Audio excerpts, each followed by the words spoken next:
ठाकोर समाज की जय, सदाराम बापानी जय,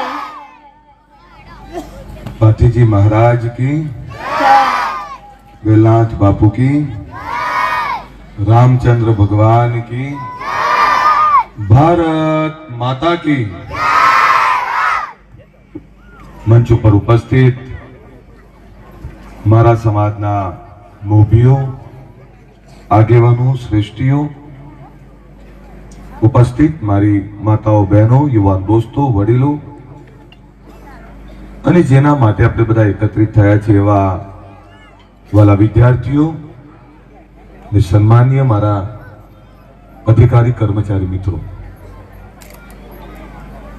બાવળિયા ગામને અભિનંદન પાઠવું છું કે ખૂબ સરસ સુંદર તમે આયોજન કર્યું છે।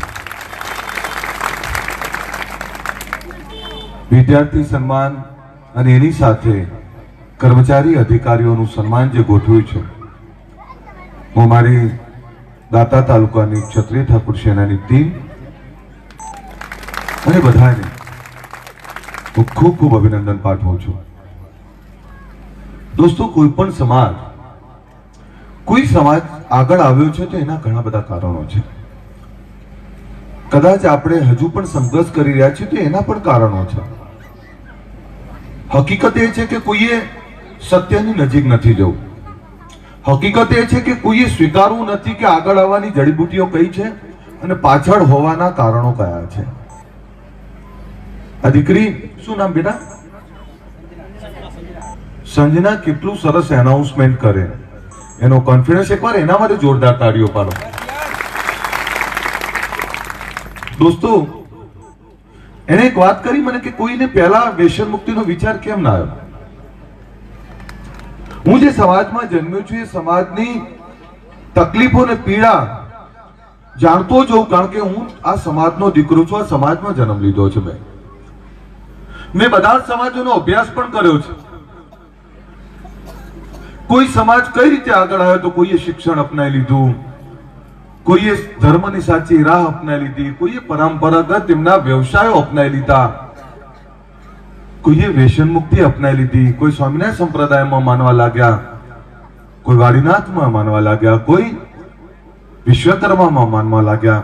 દરેક સમાજોએ ધર્મ, સંસ્કાર અને વ્યસન મુક્તિને સાથે લઈ લીધું। આપણામાં આપણે શિક્ષણ ના અપનાવી શક્યા, આપણે વ્યસન મુક્તિ પણ ના અપનાવી શક્યા અને આપણે પરંપરાગત વ્યવસાયોને સારી ખેતી પણ ના કરી શક્યા। દોસ્તો, જ્યાં જઉં છું ત્યાં કડવી વાસ્તવિકતાની વાત કરું છું। કેટલાને ગમે, કેટલાને ના પણ ગમે, પણ સમાજમાં આવ્યો છું તો સમાજના દીકરા તરીકે તમને આઈનો હું નહીં બતાવું તો કોણ બતાવશે? આજે સમય બદલાનો છે, યુગ આધુનિક છે, લોકો ખૂબ આગળ જતા રહ્યા। આપણે પણ આપણી દિશા અને આપણી ગતિ વધારવી પડશે। કોઈ સમાજને આગળ લઈ જવો હોય તો ફક્ત ને ફક્ત શિક્ષણ છે। શિક્ષણ હશે તો સમજશક્તિ આવશે, વ્યસનો નહીં હોય તો સાચી રાહ મળશે। કોઈ સમાજમાં શિક્ષણ હોય અને વ્યસનો ના હોય તો એ સમાજને ક્યારે પાછો નહીં પાડી શકાતો। મેં વાત મૂકી વ્યસન મુક્તિની, એટલે મૂકી કે આ વ્યસનોના કારણે આપણે બધાએ જમીન, જાગીરી, માન, મર્તબો, મોભો અને વાલ સોયા દીકરાઓ ગુમાયા છે। અને વ્યસન કરનારો તો જતો રહ્યો, પણ એના પછી એ મારી દીકરીઓ, મારી જોગણીઓની શું હાલત થઈ એની કલ્પના કરવી પણ અઘરી છે। વ્યસન કરનારો જતો રહ્યો અને પાછળ મૂકતો ગયો દુઃખ, દરિદ્રતા, ભૂખ અને ગરીબી। દોસ્તો, વ્યસન એક વ્યક્તિ કરે ને આખું પરિવાર કેમ ભોગવે? ક્યારે કોઈ કલ્પના કરી કે બાપની શું દશા થાય કે ભર યુવાનીમાં દીકરો મરી ગયો હોય અને એ બાપે એની કાંધ ઉપાડવી પડે? આથી વધારે દુઃખ બાપ માટે બીજું કોઈ ના હોય। અને માફ કરશો, આપણે તો એવી પરિસ્થિતિ છે કે 80 વર્ષનો દાદા, આપણો બાપ, કે ખેતરમાં મહેનત કરતો હોય અને 25-30 વર્ષનો દીકરો એ ઘરે ઊંઘતો હોય। 80 વર્ષે પણ બાપે ઘર ચલાવવું પડે આ દુઃખની બાબત છે. 60 વર્ષ થાય એટલે સરકારી નોકરીમાં નિવૃત્ત થવાય છે. તો દીકરાઓને કહું છું, જમાનો ખૂબ આગળ જતો રહે છે, તો એટલું ભણાવો દીકરા દીકરીને, એટલી મહેનત કરો કે 50 વર્ષે બાપને એવું થવું જોઈએ કે બસ હવે હું પરવારી ગયો, હવે મારો સમય છે, આ સમય હવે મારા માટે છે, અમારા બે માણસ માટે સમય છે, આ ભક્તિમાં અમારા માટે સમય કાઢીએ છીએ. યુવાનોને કહું છું, સારી ખેતી કરો, સારા ધંધા રોજગાર કરો અને આપણા પૈસાનું સારું મેનેજમેન્ટ કરો. ભલે આપણે ના ભણી શક્યા તો આપણા દીકરા દીકરીને પેટ કાપીને ભણાવો. એ ભણેલો દીકરો ને દીકરી તમારું પેટ પણ સુધારશે. અહીંયા હું 2-3 અધિકારી મારી દીકરીને આ ભાઈને જોઈ રહ્યો છું. સાહેબ, આજે એના પરિવારમાં કેટલી ખુશી હશે, એ પરિવારમાં કેટલો આનંદ હશે. એક વ્યક્તિ ભણવાથી આખું કુટુંબ સુખી થતું હોય, આખું પરિવાર સુખી થતું હોય ને એની નોકરી કે ધંધો કરવાથી એ સુખી થતું હોય તો આપણે એ કરવું પડે. જો દરેક સમાજે અલગ અલગ દુનિયા પકડી છે. તમને ખબર છે આજે પાટીદાર સમાજ ક્યાં જઈને બેઠો છે? જ્યાં જવું ત્યાં, અમેરિકા હોય, ઇંગ્લેન્ડ હોય, ન્યુઝીલેન્ડ હોય, ઓસ્ટ્રેલિયા હોય, બધે જ છે. એવું નથી કે અમેરિકામાં ઠાકોરો નથી. હું જઉં છું ઘણીવાર, દર વર્ષે 1-2 વાર જઉં છું અમેરિકા. ઠાકોરો ત્યાં પણ હું માનું 10 થી 15 હજાર પરિવારો રહેતા છે. હું પરિવાર કહું છું, 10 થી 15 હજાર પરિવારો અમેરિકામાં રહે છે. ઘણા બધા દીકરા મને મળવા આવે છે. હમણાં યુક્રેનનું યુદ્ધ થયું ત્યારે મોદી સાહેબે યુદ્ધ રોકાવાની જાહેરાત કરી કે ભાઈ રોકી દો, અમારા બાળકોને નીકળવા દો. મને ઘણા લોકોના ફોન આવ્યા અને હું એવું માનું છું અંદાજે 153 થી વધારે દીકરા દીકરીઓ યુક્રેનમાં ડોક્ટરી કરવા માટે આપણા ઠાકોરો ગયા હતા, એવો આંકડો પણ આવ્યો. છેલ્લા 10 વર્ષમાં આ સમાજમાં શિક્ષણની ભૂખ જગાડવાનું કામ કર્યું અમે. એના કારણે તમે જો છેલ્લા 10 વર્ષમાં ગામે ગામ અધિકારી કર્મચારીને શિક્ષણવિદો મળવાના ચાલુ થયા. એક વિચાર શું કરી શકે? કદાચ કોઈના ઘર ભરવા નથી આવ્યા, ઘર ચલાવતા પણ નથી, પણ એ ઘરમાં વિચાર એવો મૂકીએ છીએ કે ઘરમાં કોઈ તકલીફ ના પડે, એ ઘર સુખી થાય. એ વિચાર એટલે શું?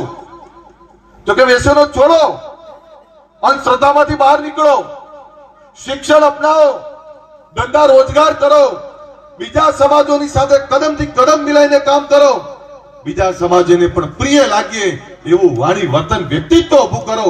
આ વિચાર મૂકવાનું કામ અમે કર્યું છે.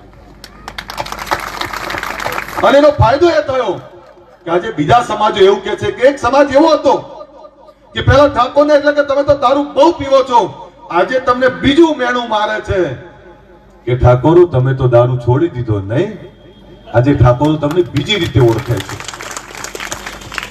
મેં એવું કામ કર્યું કે આપણા બામણીઓ હોય કે આ મોરૈયા હોય, એ વિસ્તારના એક ગામના શ્રેષ્ઠ ને સારા યુવાનો, સારા આગેવાનો, એમને બીજા લોકો સમક્ષ મૂકવાનું કામ કર્યું કે આ છે અમારો સમાજ. અમે કેવા સમાજમાંથી આવીએ છીએ કે પ્રેમથી માંગો તો અમારું સર્વસ્વ અર્પણ કરી દઈએ.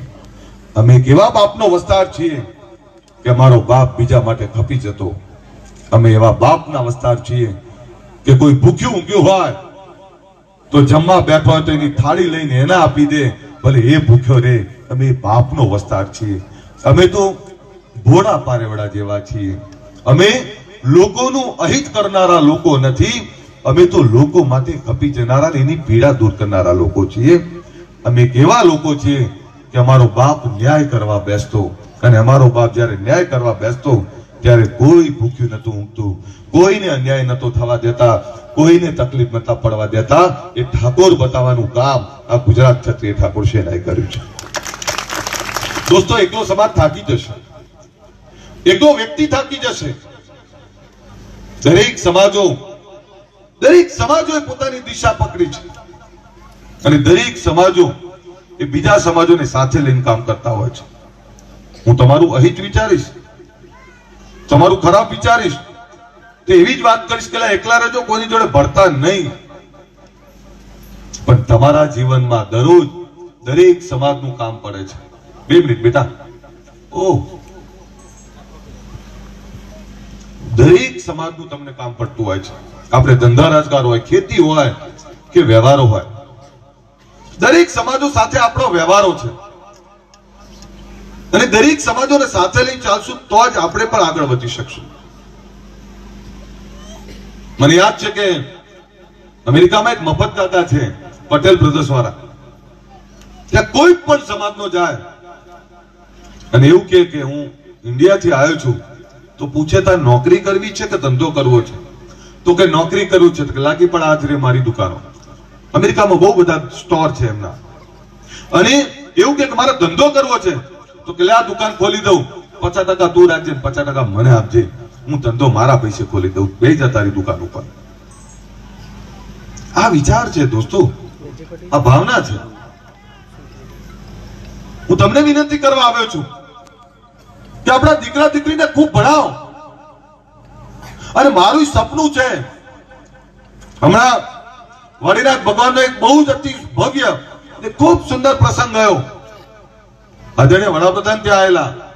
સાહેબ, મારું સપનું છે કે ગાંધીનગરમાં શૈક્ષણિક ભવન માટે જ્યારે તમને બધાને બોલાવું અને એમાં વડાપ્રધાન સાહેબ જેવા વ્યક્તિ ત્યાં આવતા હોય, એના માટે નું સપનું મારું છે. સાહેબ આપને કહું,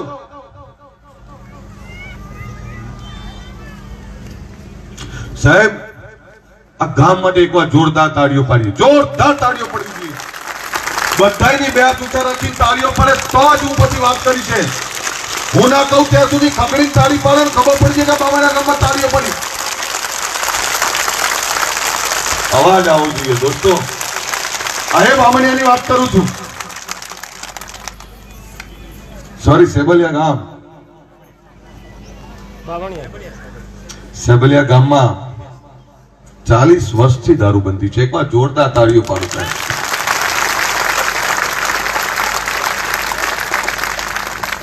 સાહેબ, પરચીજીએ મને ચિઠ્ઠી આપી અને મને કહ્યું કે સાહેબ 40 વર્ષથી અમારા ગામમાં દારૂબંધી છે. સમસ્ત સેવલિયા ગામને બે હાથ જોડીને નમન કરું છું. આપણા વડગામનું ગૌરવ ને અમારા નાના ભાઈ એવા ડોક્ટર જગદીશભાઈ એકવાર જોરદાર તાળીઓ પાડી.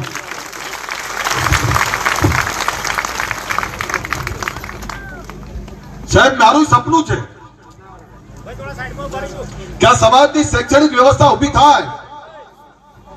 ગાંધીનગરની અંદર એક એવી શૈક્ષણિક સંસ્થા આપણી બને જે સંસ્થામાં 200, 500, 1000, 2000, 5000 નહીં પણ 25-50 હજાર દીકરા દીકરીઓ એક સાથે રહી શકે, ભણી શકે એવું ભવ્ય સંકુલનો શૈક્ષણિક રથ તમારી વચ્ચે પણ લઈને આવવાનો છું સાહેબ. આ સમાજને પોતાની વ્યવસ્થાઓ નહીં આપો, યોગ્ય ગુણવત્તા વાળું શિક્ષણ નહીં આપો, ત્યાં સુધી આ સમાજનો ઉદ્ધાર નથી. યોગ્ય ગુણવત્તા વાળું શિક્ષણ, અધિકારી કર્મચારી બની શકે, આઈએએસ આઈપીએસ બની શકે એ પ્રકારની વ્યવસ્થા વાળી શૈક્ષણિક સંસ્થાનું જે સપનું જોયું છે મેં, એને ટૂંકા જ ગાળામાં આપણે પૂરું કરવા જઈ રહ્યા છીએ અને એના ખાતમુહૂર્ત માટે તમને બોલાવવાનું છે. આવશો બધા? આવશો કે નહીં? હમણાં સૌરાષ્ટ્રમાં આહી રાણીનો એક ગરબા થયા જોયા હોય તો મારે મારી જોગડીઓના ગરબા કરવા છે અને એના માટે બોલાવવાનો છું. એકવાર જોરદાર તાળીઓ પાડો. દોસ્તો, આ સમાજે ઘણું બધું ગુમાવ્યું છે પણ હજુ પણ સમય છે. હજુ પણ આપણે આજે જાગીશું તો આવનારા સમયમાં આપણે પાછા નહીં પડીએ. બીજી વાત એવી આવે છે, ઘણી વાર કોઈ પણ બાબત હોય, સારી બાબત થાય ત્યારે મને કોઈ યાદ નહીં કરે. કોઈ એવું નહીં કે આ વ્યસન મુક્તિ તે કરાવી, કોઈ એવું નહીં કે આ શિક્ષણ માટેની જાગૃતિ તું લાવ્યો, કોઈ એવું નહીં કે આ સમાજ વેર વિખેર હતો ઉત્તર, દક્ષિણ, મધ્ય, સૌરાષ્ટ્ર સુધી એને ભેગો તે કર્યો. કોઈ એવું નહીં કે આ સમાજમાં રોજગાર માટેની દિશા તે આપી. પણ રખે કોઈ બાજુવાળાની ભેંસ, એ ભેંસ પાટું મારે તોય મને યાદ કરશે, ક્યાં કે અલ્પેશ ઠાકોર મારી ભેંસે મને પાટું માર્યું. એટલે કહું છું ને, અધિકાર છે તમારો, અને એ પણ માને છે. કદાચ કોઈને ના ગમતો હોય એવું પણ બને, પણ એ માને છે એવું કે કઈ પણ તકલીફ હોય આ આવે તો ઉકેલ આવે, એવું દરેક માને છે. આ વિશ્વાસ છે મારા માટેનો. પણ દોસ્તો, ભેંસ પાટું મારતી હોય તો રસ્તો થોડોક આમ દૂર થઈ જઈએ, ખબર પડે કે ભડકે છે ભેંસ. વાત એ કહું છું આપને, કોઈ પણ બનાવ બન્યો હોય એ કોઈ પણ બનાવમાં, દરેક બનાવમાં મને જોડી દેવાનો હોય છે. મને ઘણીવાર એવું થાય કે કોઈનું મકાન પાડી દીધું હોય, સરકારની સામે અથવા સિસ્ટમની સામે લડવાનું હોય, પણ ઘર પડનારાનું ઘર પડે, એનું ઘર બચારાનું મળે કે ના મળે, જે સિસ્ટમે મકાન પાડ્યું હોય એને કોઈ લેવા દેવા નહીં. ફક્ત એક જ વાત આવે, અલ્પેશ ઠાકોર ક્યાં ગયો? એટલે ઘણીવાર મને એવું થાય કે તમે આમનું અહિત કરવાની વાત કરો છો કે ભાઈ આમનું હિત કરવાની વાત કરો છો. દોસ્તો, વાત કરું છું, હમણાં તમને અમદાવાદમાં એક બહુ બધા વિડીયો અને બધું બહુ વાયરલ થયું હશે. મારી જવાબદારી છે કે જવાબ આપવો જોઈએ. એ જે જગ્યા છે, જગ્યાથી મારું ઘર બહુ નજીક છે, હું ત્યાં જ રહું છું. દોસ્તો, આપણા ગરીબ લોકો છે, મજદૂરી કરીને ગુજરાન ચલાવતા આપણા જ લોકો છે. 1962માં અને 1982માં ત્યાં સરકારી ટીપી પડી, અને એ જે જગ્યા જે માલિકની હતી એને 89 કે આજુબાજુ ક્યાંક વળતર લઈ લીધું. 1989માં સરકારે ત્યાં ખૂંટ મારી દીધા, અને એ પછી 2019માં કોઈ નોટિસ મળી સરકારી કે ભાઈ આ સરકારી જગ્યા છે, અહીંયા મેટ્રો સ્ટેશન બનવાનું છે, અહીંયા BRTS બનવાનું છે, અહીંયા બ્રિજ બનવાનું છે, તો જગ્યા ખાલી કરવી જોઈએ. 2019માં નોટિસ મળી, વકીલ રોક્યા હશે. એ પછી આજથી 1.5 વર્ષ પહેલા મારી જોડે આવ્યા, અને 1.5 વર્ષ પહેલા મારી જોડે આવ્યા પછી મેં મને કહ્યું કે આ 10-15 દિવસ તમે આ રોકાઈ દો ને, આ દબાણ આવ્યું છે તો 10-15 દિવસ રોકાઈ દો, તમને કોર્ટમાં સ્ટે મળી જાય એવો છે. મેં કમિશનરને વાત કરી, અધિકારીઓને વાત કરી, ત્યાંના લોકલ ધારાસભ્યને વાત કરી, અને રોકાઈ પણ ગયું. 1.5 વર્ષ પછી હમણાં 2023માં 11મા મહિનાથી પાછી નોટિસ મળી કે ભાઈ આ તોડવાનું થાય છે. 1.5 વર્ષ તો મેં ખેંચાઈ આપ્યું, કઈ થયું નહીં. પણ હમણાં પાછી નોટિસ મળી એને ઉપરાઉપરી અધિકારી કર્મચારીઓ એ લોકોને જાણ કરતા હશે, મને તો કઈ ખબર નહીં. ત્યાં કહું ભગવાન તો છું નહીં કે મને કીધા વગર ખબર પડે. એ દબાણો તોડી નાખ્યા. એ મકાનો તોડ્યા પહેલા કેટલાક લોકોને એવું કહેવામાં આવેલું ભાઈ સરકારી મકાન તમને બીજે ફાળવી દઈએ છીએ. તેમાંથી 25-30 લોકોએ સરકારી મકાન માંગ્યા અને બીજા કોઈએ માંગ્યા નહીં. તે 25-30 માટેનો ડ્રો પણ થઈ ગયો ને લગભગ એ મકાન મળી પણ ગયા.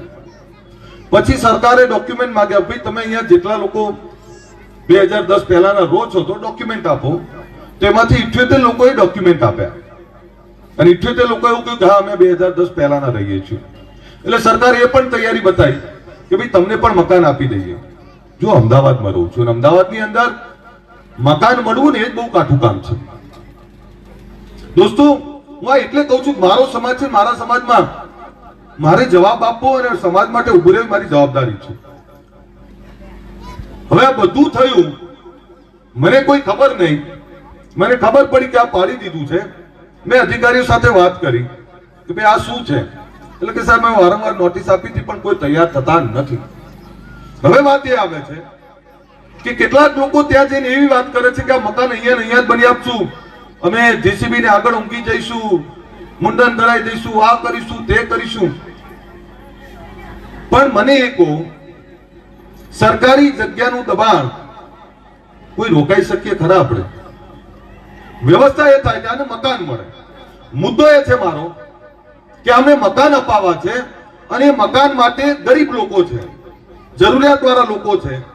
હવે એમાંથી જે લોકોને મકાન મળ્યું છે, બીજા એવા લોકો છે ત્યાં લોકલ કે તમને ભલી મળ્યું હોય પણ તમારે જવાન નહીં, મારી જોગણી તમારી ઉપર મૂકીશું. કોક માતા મૂકે છે, કોક એક નાતબાર મૂકી દઈશું. મને એવું લાગે છે કે મારે તો અહીંથી કશું નથી, પણ જેને છત મળે છે એને છત મળવા પણ નથી દેવી. આવી વાત ચાલે છે. કેટલાક લોકો જમવાનું લઈ જાય છે. કેટલા દિવસ? 10 દિવસ, 20 દિવસ, 2 મહિના. હું આજે અહીં પહેલી વાર કહેવા આવ્યો છું, તમને કહેતો જઉં છું કે તમારે કોઈ કોન્ટેક્ટ હોય તો એ લોકોને સમજાવજો. 78 લોકો માટે પૈસા ભરવાના થાય તો 10 લાખ રૂપિયા મારો ધારાસભ્ય તરીકેનો 1 વર્ષનો પગાર એ લોકો માટે આપી દેવા તૈયાર છું. અને પરમ દિવસે મારો ચેક પણ આપી દેવાનો છું. ખોટા સ્ટન્ટ કરી અને બચારા ઘર વગરના થઈ જાય એના કરતા હું આજે કહું છું. અને દોસ્તો કે 10 લાખ નાની રકમ નથી, પણ આ ધારાસભ્ય તમારા કારણે બન્યો છું. તે પગાર તમારા માટે છે. મારો 10 લાખ રૂપિયાનો પગાર આ લોકોના મકાન લેવા માટે ભરવાનો થાય. હું પરમ દિવસે ચેક મોકલાઈ દેવાનો છું. પછી જે લોકો ભરવા આવે છે કે ના અહીંયા ને અહીંયા મકાન, તો મહેરબાની કરીને સમજાવજો. કોઈ આંદોલન, કોઈ દેખાવો કરવાથી બચારાઓનો મકાન નથી મળવાના. 10 દિવસ પછી ચૂંટણી જાહેર થઈ જશે, કોઈ સાંભળશે નહીં. અને મને બી કહે છે કે આ બચારા ગરીબ માણસો, અને ગરીબ માણસો મકાન વગરના થઈ જશે. એટલે મારી વિનંતી એવી છે કે કોઈ સમજાવજો. તે બીજું કમનસીબી શું કહું, હવે બધા વચ્ચે બોલું છું.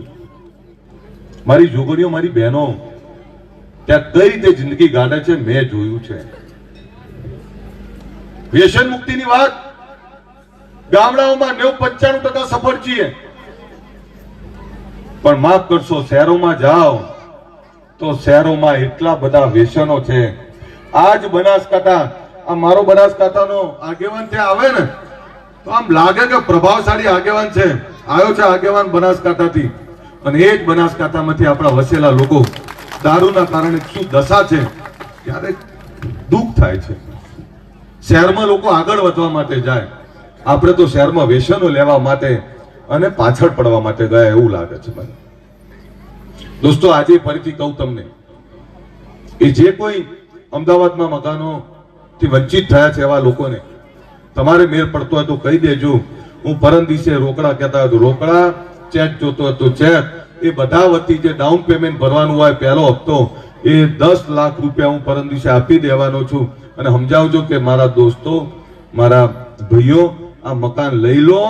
પાકું મકાન મળે છે, સરકારી મકાન મળે છે. પછી કોઈ આપવા નહીં આવે તો મને ના કહેવા આવતા. એટલે મને ઘણીવાર એવું થાય કે જેટલા જાય ને એટલા મને યાદ કરે છે. એટલે મને એવું લાગે છે કે આ મકાન અપાવવા માટે જાય છે, લડવા માટે જાય છે, કે પછી અલ્પેશ ઠાકોરને નીચો પાડવા માટે જાય છે. દોસ્તો, એક આગેવાન ઉભો કરતા બહુ વાર લાગે છે. તમને અલ્પેશ ઠાકોર બનાવતા 10-15 વર્ષ થયા છે. એનો પૂરો કરવો 2 મિનિટનું કામ છે, પણ એ પછી બીજો અલ્પેશ ઠાકોર પેદા કરતા તમને બીજા 20-25 વર્ષ થઈ જશે. અને પછી શું ખબર કે બીજો અલ્પેશ ઠાકોર આવ્યો કે ના આવ્યો. અને આજે કહું તમને, મારી વાણીમાં વિવેક લાવ્યો છું, મારા વ્યવહારમાં વિવેક લાવ્યો છું. અને એટલે લાવ્યો છું કે મારા લોકોને મારે ક્યાંક ચોક્કસ જગ્યાએ લઈ જવા છે. મારા લોકો માટે કંઈક લઈ આવવું છે, મારા લોકોને મારે કંઈક અપાવવું છે. એટલે મારા વાણી, વર્તન, વ્યવહારમાં વિવેક લાવ્યો છું. બાકી હું એ વીર ક્ષત્રિય ભાતીજી મહારાજનો દીકરો છું. મને પટ્ટા ખેતા કોઈ રોકી ના શકે. જીગર મારા બાપની છે, કોઈનાથી ડરતો નથી, કોઈનાથી અટકાતો નથી, અને કોઈ લાલસા નથી. એક જ લાલસા છે કે મારો ગરીબ ઠાકોર, મારો ગરીબ ઠાકોર આવનારા સમયમાં એ જ પરિવારમાંથી કોઈ ડીએસપી, કોઈ કલેક્ટર આવે અને એને જઈને સલામ મારવા જતો હોઉં, એ સપના જોયા છે ને. આ એટલે વિવેક લાવ્યો છું સાહેબ. આ ખાકીમાં બેઠેલા મારા દીકરાઓ, આ મારા ડોક્ટરોને જોઉં તો શેર લોહી ચડે છે. દોસ્તો, ગામે ગામ અધિકારી કર્મચારી આયા છે, ગામે ગામે વિચારધારા મૂકી છે. શિક્ષણની, વ્યસન મુક્તિની, રોજગારની, ભાઈચારાની, સમાજ એકતાની આ વિચારધારાને વધારે ને વધારે મજબૂત કરજો એવી વિનંતી કરવા માટે આવ્યો છું. જે લોકોનું સન્માન કરી રહ્યા છે એમને વિનંતી કરું છું કે તમે અમારું રોલ મોડલ છો, તમે અમારો આદર્શ છો. તમારામાંથી બીજા અધિકારી કર્મચારીઓ પેદા થશે, તમારામાંથી તમારું પરિવાર સુખી થશે. એ સમાજ જ છે. તમારામાંથી અમારે પ્રેરણા લઈ અને બીજા દીકરા દીકરીઓને અધિકારી કર્મચારી જોવા છે. બને તો તમારાથી આ સમાજના ગરીબ લોકોને કંઈક મદદ કરજો. કોઈ એક પરિવારના દીકરા કે દીકરીને સાચી રાહ આપજો. તો પણ અમારા માટે ઘણું છે. બીજી વિનંતી કરું, દીકરા દીકરીના લગ્નની ઉતાવળ ના કરો. હજુ તેને સમજણે ના આવી હોય ને 16-17 વર્ષે માગા જોવાનું ચાલુ કરી દો છો. 20-25 વર્ષ એની યોગ્ય ઉંમર છે. કુમળા 16 જેવા એ દીકરો ને દીકરી, એની તમે ચિંતા નથી કરતા કે આને હજુ નહીં સમજ આનામાં આવી. દીકરો કમાતો ના થાય પેલા લગ્ન ના કરો, ભલે સગાઈ કરવી કરી દેજો. મારી દીકરીએ તાળીઓ પાડી. દરેક દીકરીના અરમાન હોય, જે બાપના ત્યાં લાડકોટથી ઉછરી, જે બાપના ત્યાં પ્રિન્સેસ એક નાની લાડકી ત્યાં ઉછરી હોય, બાપે બધી જ એની ઈચ્છાઓ પૂરી કરી હોય, માએ બધી ઈચ્છાઓ પૂરી કરી હોય, અને એ દીકરીનો ભરથાર જાતે કમાતો ના હોય, એના કોડ પૂરા ના કરે, એને દરેક બાબતોમાં એને 10 વાર કહેવું પડે. ભરથાર તો એવો જોઈએ કે પોતાની ભગીની, પોતાની પત્નીની આંખો વાંચીને એવું કહેવું જોઈએ કે આને શું જોઈએ છે, આને શું તકલીફ છે, આને મારી ક્યાં જરૂર છે, એની આંખો વાંચવી જોઈએ. બહેનો બહુ જ મોટી સંખ્યામાં છે. ત્યારે મારી બહેનોને કહું, કેટલાક લોકો એવું કહેતા હતા કે આ બહેનોને શું ખબર પડે, આ તમને ખબર પડે છે ને ત્યારે લાલ પીળા છીએ અમે, તમારા વગર કઈ જ નથી. શિવ અને પાર્વતીમાં પાર્વતી નીકાળી દો તો કઈ જ નથી. શિવ અને પાર્વતીની જેમ પતિ પત્ની પણ એક સિક્કાની બે બાજુ છે. પત્ની ઘર ના ચલાવે, બાળકોનું ધ્યાન ના રાખે, મા બાપનું ધ્યાન ના રાખે, પરિવારનું ધ્યાન ના રાખે તો પરિવારમાં કઈ જ ના હોય. અને કોઈ પુરુષો એવું કહેતા હોય કે ઘરમાં મારું ચાલે છે, કોઈ પણ પરિવાર હોય, એટલે રાજા મહારાજાઓનું ઘરમાં નતું ચાલતું. તમે ઘણા બધા રાજાઓની કહેવતો સાંભળી હશે. ત્યારે રાજાએ એના સંત્રીને પૂછતા કે લે યાર દોસ્ત, મારું ઘરમાં નહીં ચાલતું, તારું ચાલે છે કે? રાજા, એ પીડા તો મારી છે, પણ જયારે સ્ત્રીનું ચાલતું હોય એમાં કઈ શરમાવાની જરૂર નથી. સ્ત્રીમાં એક મેનેજમેન્ટ હોય સારું, એ બચત કરી શકે, સારા નર્સરી ખબર હોય, લાગણી હોય એનામાં, એ દુર્ગા છે, શક્તિ છે, એનામાં દયા, પ્રેમ, કરુણા ને હિંમત એનામાં જ પડી છે. એક સ્ત્રી એના ઘરમાં એના પતિ, એના દીકરા કે એના કુટુંબ ઉપર જયારે વિપતા આવે ત્યારે રણચંડી એ બને એવું તો કોઈ ના બને સાહેબ. એ પણ આ સ્ત્રીમાં તાકાત છે સાહેબ. ત્યારે આપણે દીકરીઓને બહુ જ ભણાવીએ, એ ભણેલી દીકરી એ તમારો જન્મારો સુધારશે. દીકરા અને દીકરીમાં કોઈ ભેદ ના રાખીએ, અને ક્યારે ઘરમાં એવો શબ્દ ના વાપરીએ કે તને ખબર ના પડે. તને બધી જ ખબર પડે છે પણ મારું આટલું નહીં માને, આનું નામ સન્માન છે. સ્ત્રીને 2 કાપડા લઈ આપશો ને એનાથી ખુશ નહીં થાય, પણ બધા વચ્ચે એને સન્માન આપશો કે મારું જે કઈ છે એમાં આનો મોટો ભાગ છે સાહેબ, એને વધારે આનંદ થશે. જેટલું તમારી સ્ત્રીને સન્માન આપશો એટલું ભગવતી તમારા પર ખુશ રહેશે. અને સ્ત્રીઓને કહું, જેના સાસુ સસરા ને જેના મા બાપ સુખી હોય ને એના બાળકોથી એને કોઈ ગ્રહ નથી નડતો. આ શાસ્ત્ર કહે છે. તમારે કોઈ વિધિ કરાવવાની જરૂર નથી. તમારા મા બાપ અને તમારા સાસુ સસરાને ખુશ રાખો, તમને ક્યારેય કોઈ ગ્રહ નહીં નડે. અને શાસ્ત્ર એવું પણ કહે છે કે જે ઘરની લક્ષ્મી, જે ઘરની સ્ત્રી હસતી હોય, કિલ્લોલ કરતી હોય, એનો અવાજ આવતો હોય, ખુશ રહેતી હોય, ત્યાં લક્ષ્મીજીની અસીમ કૃપા એ હંમેશા રહેતી હોય છે. પોતાની સ્ત્રીને ખુશ રાખજો સાહેબ, ક્યારેય તમારા ઘરમાં પૈસો નહીં ખૂટે. આ વાત પર તમને કહેવા આવ્યો છું. તમે મને બહુ આપ્યું છે. અલ્પેશ ઠાકોરના આખો દેશ ઓળખે છે, તમે આપ્યું છે. આજે નેતા બનીને ફરીએ છીએ, તમે બનાવ્યો છે. ત્યારે તમને કહેતો જાઉં છું કે મારા બાપ, મારી માવડીઓ, એક દિવસ એવું આપીને જઈશ કે 100 વર્ષ પછી પણ લોકો યાદ રાખશે કે તો અમારો અલ્પેશ ઠાકોર જે આ બધી વ્યવસ્થા ઉભી કરી. તમે એવું તો સ્વીકારો છો ને કે આ સમાજને એક કરવામાં અમે બહુ જ મોટો ભાગ ભજવ્યો છે. તમે એવું તો સ્વીકારો છો ને કે આ સમાજમાં વ્યસન મુક્તિની વાત અમે મૂકી છે. તમે એવું તો સ્વીકારો છો ને કે આ સમાજમાં રોજગારની દિશા ખોલી છે અમે. તમે એવું તો સ્વીકારો છો ને આ સમાજમાં ભૂખ જગાડી છે અમે. કે બીજો આગળ છે તો તારે કેમ નહીં? તમે એવું તો સ્વીકારો છો ને કે આ સમાજને અમે તમામ ક્ષેત્રે આગળ લઈ જવાનું સપનું બતાવ્યું છે. જો આજ બધાના અમે સાચા હોય તો આશીર્વાદ આપતા રહેજો. બીજું કંઈ ના કરો તો કંઈ નહીં, મારી નાખવાનું, પાડી દેવાનો પ્રયત્ન ના કરતા. માંડ માંડ ઉભા થઈ અને માંડ માંડ આ સમાજની ચિંતા કરતા થયા છે. નહીતર એવું થાય કે હું તો રંડવું પણ બાજુવાળાને રંડાવું. આવું ના કરતા અને દારૂ ના પીતા. ફક્ત દારૂ આ સમાજ છોડી દે તો 50% તકલીફો જતી રહે. માફ કરશો, અમદાવાદમાં નિષ્ફળ છીએ. અમદાવાદમાં હજુ પણ સાહેબ અનેક લોકો દારૂ પીવે છે અને એવું થાય કે શું કરવું? નાની ઉંમરમાં યુવાનો મરી જાય અને એની પાછળ મારી પેલી બેન, એની તકલીફ નહીં જોવાતી. નાના ભૂલકાઓ, એક બાપ એ બાપ જ હોય, ભલે ગાંડો ઘેલો જેવો હોય, પણ બાપ હોય ને ત્યારે દીકરા દીકરીને એવું થાય કે મારો બાપ બેઠો છે.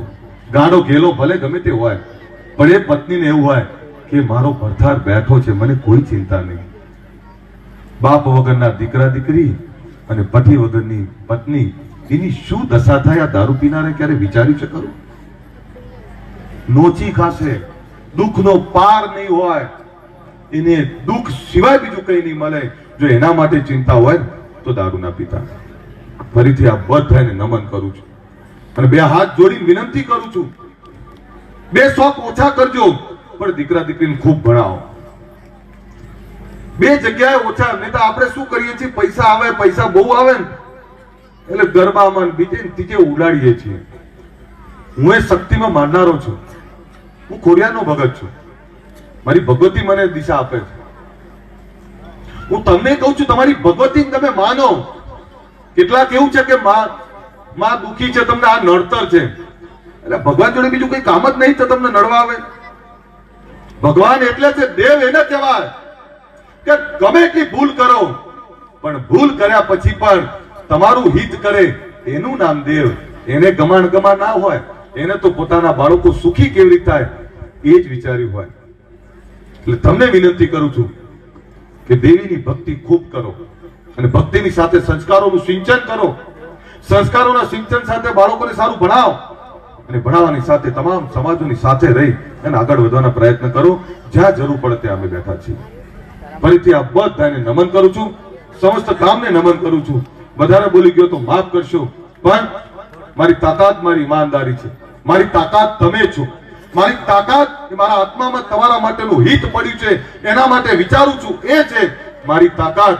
એ તમે બધા છો અને એના કારણે આજે તાકાતથી બોલતો આવું છું. મારા સમાજનું એક પણ પરિવાર દુઃખી હોય ત્યારે દુઃખ થતું હોય છે, પણ ભગવતીની પ્રાર્થના એવી કરું છું કે માં ભગવતી આ મારા લોકોને ખૂબ સુખી કરજે, વ્યસનોમાંથી મુક્ત કરાવજે, શિક્ષણ તરફ લઈ જજે અને તમામ સમાજોની સાથે કદમથી કદમ મિલાવી અને મુભાદાર બનાવજે. એ જ વિનંતી સાથે મારી વાત પૂરી કરું. ફરીથી આપને વચ્ચે મને જ્યારે અહીં આવવાનો મોકો મળ્યો છે ત્યારે મારી ટીમને હું ખરેખર એકવાર અભિનંદન આપું છું. એકવાર મારી દાતા ઠાકોર સેનાને એકવાર જોરથી તાળીઓથી અપાવો. દોસ્તો, હું ક્યાંય ના જઉં ને તો ઘણા બધા મને મેસેજ કરતા કે જતા નહીં. હવે મને એ કહો, તમારે મને ક્યાં ના જવું એના સવાલ કરવા છે કે એમને શું મળશે એના સવાલ કરે? તો મારી વાત એ છે કે અમદાવાદમાં જે લોકોના મકાન પાડ્યા છે એના માટે 78 લોકો છે, પણ 151 લોકો છે. એમના માટે બધા માટે ડાઉન પેમેન્ટ 10 લાખ કીધા છે, પણ 15 લાખ ભરવા પડે તો હું ભરી દઈશ. એમને સમજાવજો કે મકાન લઈ લો. એમને સમજાવજો કે મકાન લઈ લો. પણ દોસ્તો, મકાન લેવા તૈયાર ના થાય તો માફ કરીને અલ્પેશ ઠાકોરનો ગાળો ના દેતા. હું કોઈનો ભગવાન નથી, પણ એટલો તો પ્રયત્ન કરી શકું કે એમને છત મળે. એના માટે મારા ઘરમાંથી મને ભગવતીએ જે આપ્યું છે, મને જે સુખ આપ્યું છે, એમાંથી નાનો એવો ટુકડો મારા લોકોના મકાન માટે આપી દઉં. આથી વિશે તો હું શું કરું? પછી તમારે નહીં જ જવું તો એનો મારી જોડે રસ્તો નથી, પણ જવું છે તો એના 100 જવાબ છે. જવું છે તો મકાન આપવા માટે હું બેઠો છું. એમના માટે એમનો ટાપા ટીડન, એમના માટે ફેંક પકડવા પણ બેઠો છું. પણ કોઈ એમ કે રણમાં જઈને પાણી નાખી આવો તો એ મારી જોડે જવાબ નથી. મકાન જોતું હોય તો હું જાતે જઈને મકાન અપાઈ આવીશ. 78 લોકો કહ્યું છે, પણ જો તૈયાર થશો તો 151 લોકો માટે પણ પ્રયત્ન સંપૂર્ણ કરીશ. 78 તો અપાવવાની બાંહેધરી આપું છું. પણ કદાચ જો એ ઈમાનદારીથી વાત કરશે ને એવું કહેશે કે અમારે જોઈએ છે તો 151 માટે પણ તૈયાર બેઠો છું. પણ માફ કરશો, હવે આના માટે મને કંઈ ના કહેતા. અને તમને એ કહું તમારા ગામમાં સરકારી ખરાબાનું દબાણ કે ગૌચરનું દબાણ ટકે ખરું? અહીં સરપંચ કેટલા બેઠા? ગૌચર ઉપર દબાણ કર્યું શું થાય? ચાલે? તો કોક તો સાચું જ્ઞાન આપો કે સરકારી જગ્યાનું દબાણ લાંબુ ના ટકે. ફરીથી આ બધાનો ખૂબ ખૂબ આભાર. અસ્તુ. બોલો ઠાકોર સમાજ કી. જમન બાકી હે બધા?